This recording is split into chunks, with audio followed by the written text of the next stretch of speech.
Queridos amigos de la Galería Literaria, muy buenos días.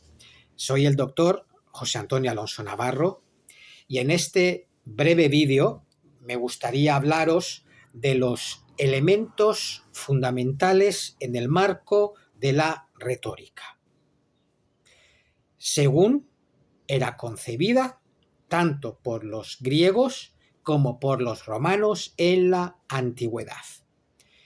En términos básicos, la retórica consiste en persuadir, en convencer a una audiencia. Esa es la definición fundamental, la parte más importante que tenemos que entender.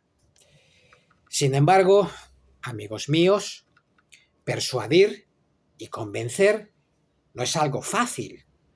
¿Por qué? Porque requiere de ciertas habilidades, requiere de ciertas destrezas en torno a la comunicación. Habilidades y destrezas que se adquieren conociendo aquellos elementos que conforman la retórica. Según los antiguos griegos, en oratoria y en retórica, los discursos deberían poseer tres elementos claves para hacerlos más efectivos y poder convencer y persuadir a una audiencia con eficacia. El primero de ellos es el patos. En términos genéricos, el patos está vinculado al sentimiento, a la emoción. Otro elemento importante es el ethos, elemento que está relacionado con la actitud del hablante. Y en tercer lugar tenemos el logos, que tiene que ver con el uso de la palabra, con la elección y la organización de las ideas. Los argumentos ligados al ethos están asociados, amigos míos, a esa actitud que tiene que tener el orador, el hablante, la persona que se pone, que se coloca delante de una audiencia para poder inspirar confianza en ella, para poder inspirar confianza en su auditorio.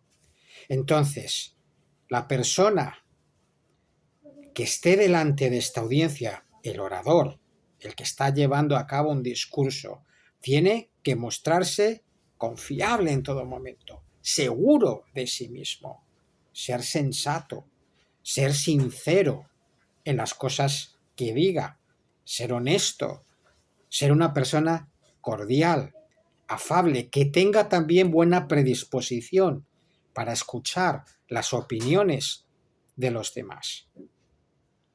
Conocer su tema, es decir, saber de lo que está hablando. No hablar de aquello que desconoce, sino de lo que conoce. El otro elemento, o los argumentos ligados al patos, como ya dije con anterioridad, están ligados al sentimiento, a las emociones.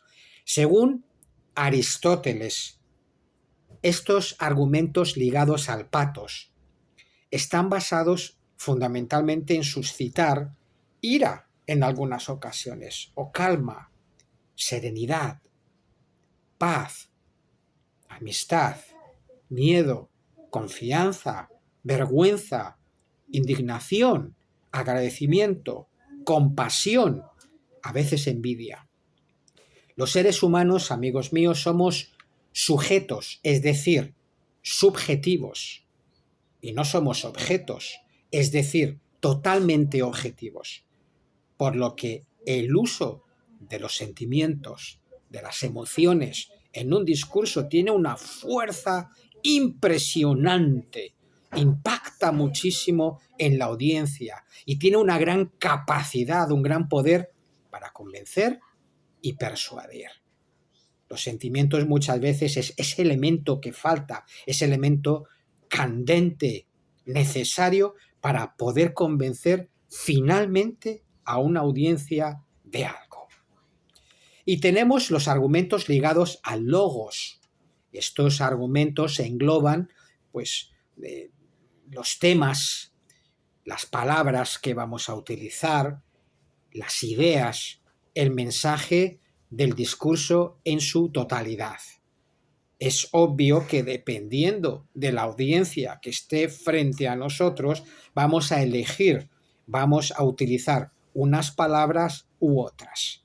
Si estamos ante una audiencia formada por un público infantil, vamos a tratar de utilizar pues, unas palabras, unas expresiones, un lenguaje súper claro con el que los niños puedan identificarse perfectamente. Si estamos ante una audiencia académica especializada, lógicamente nuestro discurso, es decir, las palabras, las ideas, van a estar enfocadas, pues digamos, a un ámbito mucho más especializado, mucho más técnico, mucho más profesional.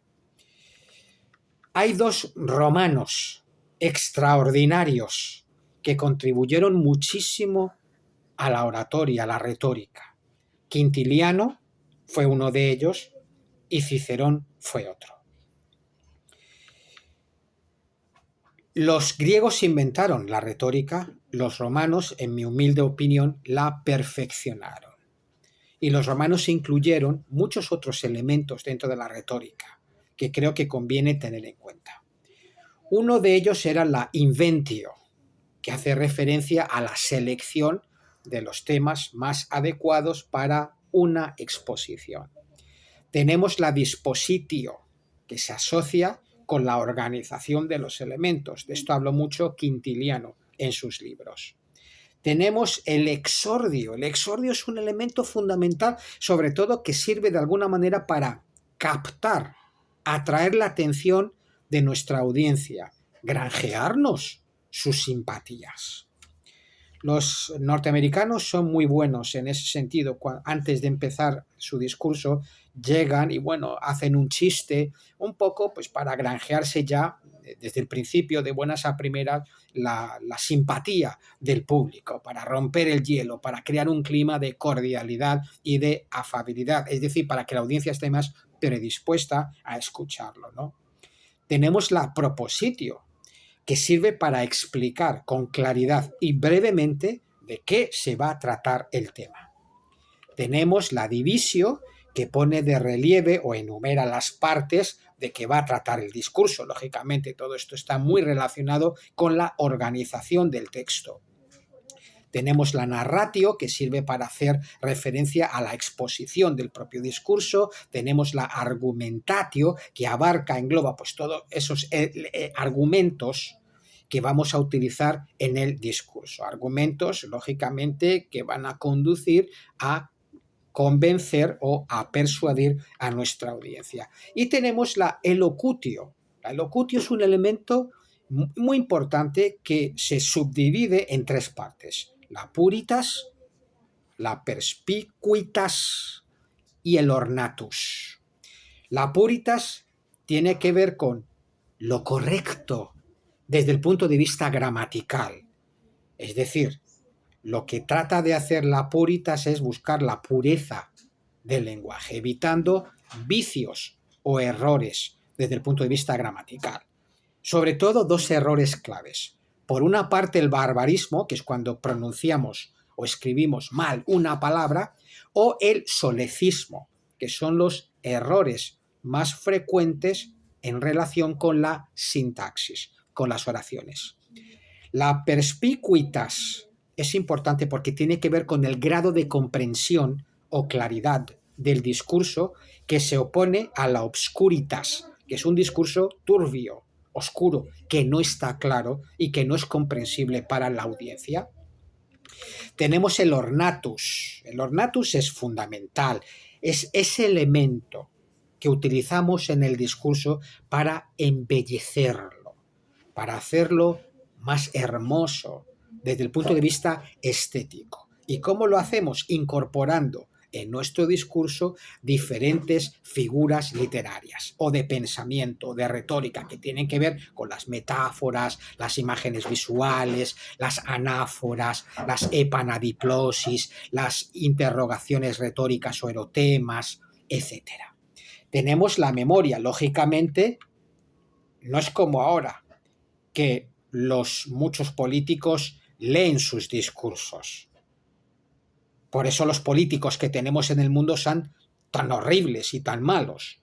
No son como los políticos romanos que memorizaban sus discursos. Y lo hacían gracias a la memoria y a un proceso de memorización de un discurso elaborado previamente. Y los romanos hablaban de varios tipos de memoria también, muy importante. Una de ellas, la memoria naturalis, que es innata, y otra, la memoria artificiosa, que implicaba una serie de técnicas memorísticas o memotécnicas para facilitar el recuerdo del discurso. Y tenemos la pronunciatio, lógicamente, que se ocupa de la declamación del discurso, prestando atención a los gestos, a los ademanes, a la modulación de la voz, etc. Queridos amigos, conocer estos elementos básicos son fundamentales para triunfar con nuestros textos en público. No importa si estamos llevando a cabo una presentación de trabajo, si estamos haciendo un discurso político, si estamos haciendo un epitalamio para una boda o un panegírico dentro del género epidíctico que sirve para alabar a las personas, o si estamos haciendo un discurso de graduación, o si estamos en una entrevista de trabajo, en una declaración de amor, etc. No importa. Todos estos elementos de la retórica podemos incorporarlos a diferentes tipos de discursos y de textos. De verdad, queridos amigos, tomadlos en cuenta y triunfaréis.